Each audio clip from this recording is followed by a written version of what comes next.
Hi, it's Greg Archer with MovieWeb. How are you both today, fine gentlemen? Very Good. How are good. you?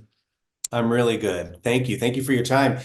What a powerhouse miniseries. I was completely consumed and I wanted more. And I felt like Jacques in a way in this, where I just was like, give me more, give me more. I want something. So your characters are so well developed and so well played. So congratulations. Thank Thank you. you. Thanks. Thank you. Absolutely. Daniel, so there you are. You're on the phone or wherever, and you get the news. It's official. You are becoming Karl Lagerfeld. So, what were your initial thoughts? What were your feelings? Were you freaked out? Was it exciting? Was it both? Walk me through that, please. Yeah, I was extremely pleased, and something in me, even before reading the scripts, actually, just the idea to play Karl Lagerfeld triggered me and thrilled me, and I got all excited. And then eventually it happened, and I was sent the scripts, and I thought like, oh, great, we're going back in time, so we're going to explore who was Karl Lagerfeld before he became famous. And there's so much in the scripts that I didn't know, and so I thought this is going to be a very interesting journey. And then you say yes to the offer, you hang up the phone, and then you think like, shit, now I have to do it. And I don't know how, but I love that, it's like a gigantic jigsaw puzzle. And then at first you also see, the alert signs, don't make it a copy, a caricature. He's such an iconic guy. Everybody has such strong opinions. I mean, I'm German. Everybody in Germany has such strong opinions about Karl Lagerfeld. So to put that all aside and to feel free to find step by step, the character and find the truth and make it yours. This is a wonderful gift when it comes, when it's been offered to you. It was impossible for me to say no.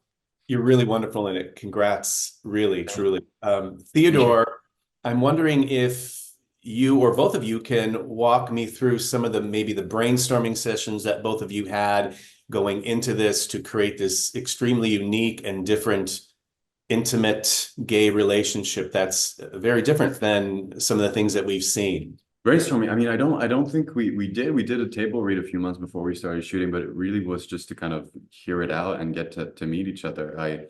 I'm sure we had conversations about precise things, but really that dynamic that Carl and Jack have in the show is, I mean, it doesn't come from us. It comes from yourself, from the writers. Then it's like, are we gonna be how is it going to play out when we do it? And then it was such, a relief and a joy for me to get on set. And my first day was when when Jacques and Cal actually meet. And so the first scene is when they sit down and they actually meet. And I was like, oh, okay, great, because I can fall in love with Daniel, and I can just look at him and believe everything and be present and be there. And also, he is so good that he will make me believe myself more. And so then it's just when there's like chemistry and when it works, it's like, okay, then, and the writing is good. I mean, everything is there. You can fly from there. No. Beautiful. Uh, Daniel, I'm wondering what it was like for you coming from things like The Falcon and the Winter Soldier, The King's Men, All Quiet on the Western Front, to leaping into this very historical figure.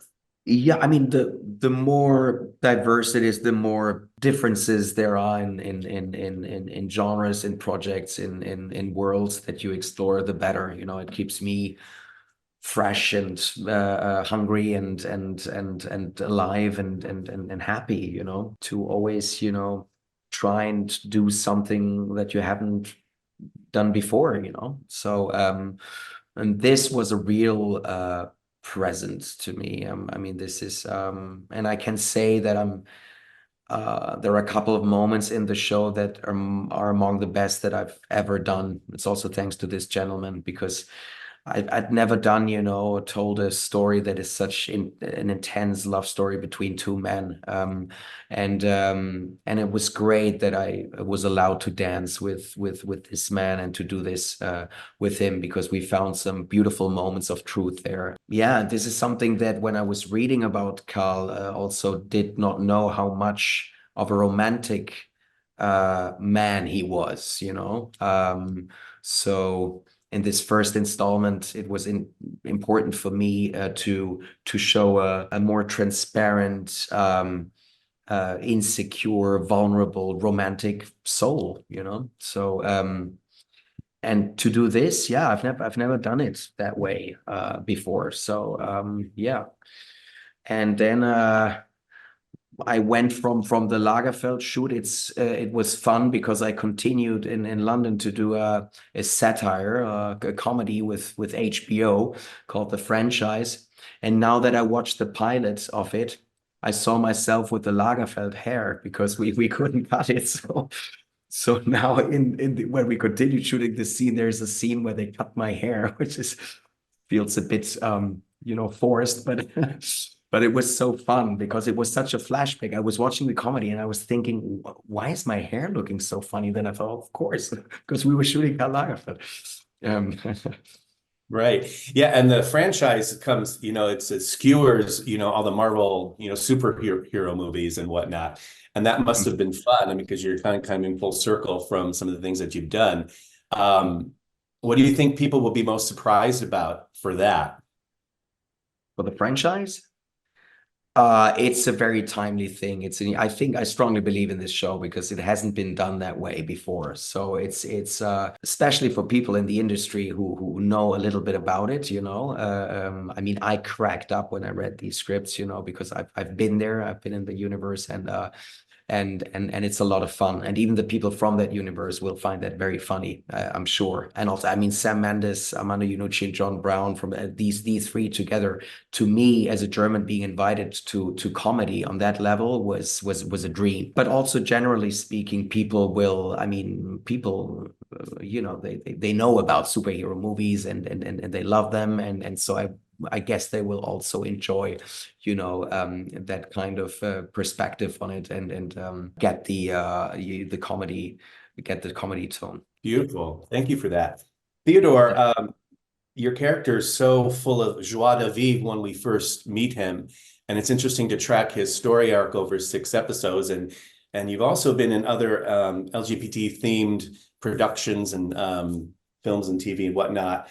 I'm curious how you feel this, or what your hope would be, and how this would land for LGBTQ audiences or even all audiences. I mean, I don't know. I don't think I would have a different hope for it to land any differently for LGBT people than everyone else. I think that the story that we're telling is opening up these characters, a window to these characters who were incredibly inaccessible, and very hard to reach in a way. Karl was such a monolith of coldness and of not coldness, but rigor and strength, and such in control of his image that I think that it's great to open the doors to something much more vulnerable. And this love story, I mean, it's not an easy one. It's toxic, it's full of hurdles, but they hold on. And the first season is over 10 years, and they keep trying to get back together and to be together and